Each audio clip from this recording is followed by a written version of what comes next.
Another day, another video. Here's another game to which time was unkind.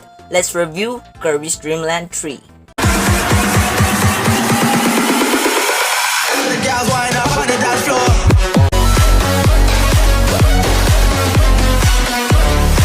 Okay guys, disclaimer, there will be spoilers, and if you're not finished the game, go finish the game and watch this again. So if you're new, subscribe, and if you're not new, continue.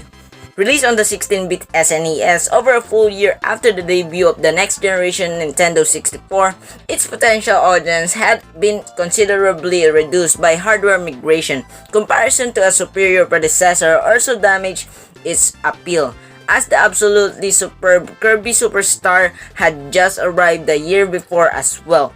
And that game set a bar that Kirby games since are still trying to beat.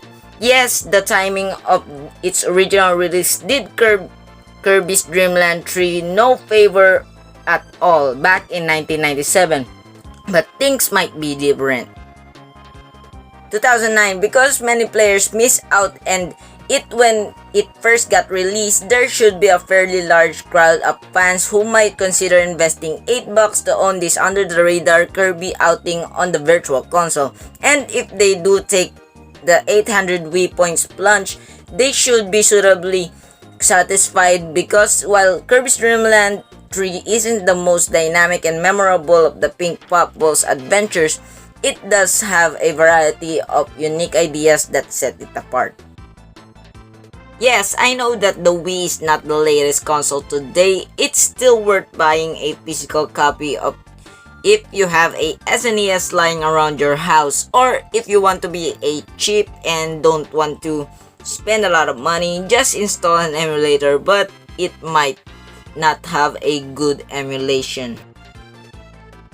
First, let us start with the story. As much as I love the game, I will admit that this is a bit bland.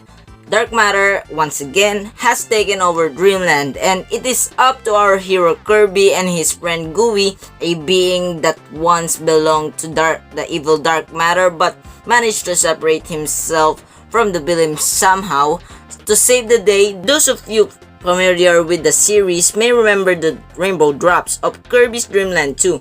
Rainbow Drops only appeared once every so many levels and required a different copy ability to get to each one.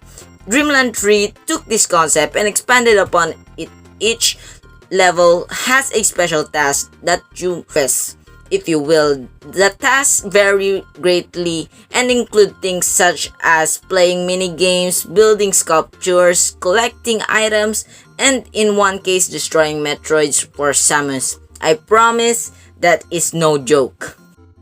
Well, Kirby does not have to perform these tasks. Doing so will earn Kirby a collectible called Heart Star. If Kirby successfully collects all of the Heart Stars in a world, he will banish dark matter from that section of Pop Star upon the defeat of the area boss. Once an area has been cleansed, the boss becomes good, and going to the boss only results in the boss standing by a warp star for Kirby to get on. Personally, I admire that detail. Once all 5 areas have been cleansed, Kirby can go to the 6th and final world. This world is short, consisting of 1 to 3 stages boss fight, and against dark matter and number 2, or the Master Dark Matter, if you will. The number 2 boss fight is rather gruesome, as his body to spew blood at Kirby, and when defeated, his eye rips out of his body in a graphic manner. No joke.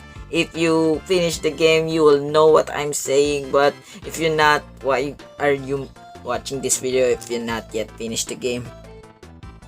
The game returns to the gameplay from the second Dreamland game for the Game Boy. It's rather standard Kirby platforming, but you can get aid from sidekicks if you need. The wonderful detail that went into making this is perfect.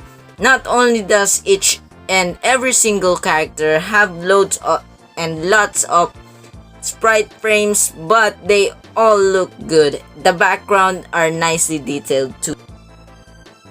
Also, I love the crayon-like colors on the stages. That's pretty good. I hate to say this on a Kirby game, but unfortunately, while the graphics and gameplay for the most part are great, the game is lacking severely in other things. Almost all of the music just sounds off, with almost no classic songs even being in the game. The gameplay is also noticeably slower than it is in other Kirby games. Even while running, Kirby moves at a snail's pace. Maybe this was the reason the game wasn't released in Europe. With a 50Hz conversion, it would have been almost unplayable. Kirby's Dream Land 3 really is a quaint and capable little Kirby adventure that is pretty enjoyable to play. And especially so if you're one of the great many players who missed out on it in 1997 because you were already too busy spending your gaming cash on titles that ended their names with 64.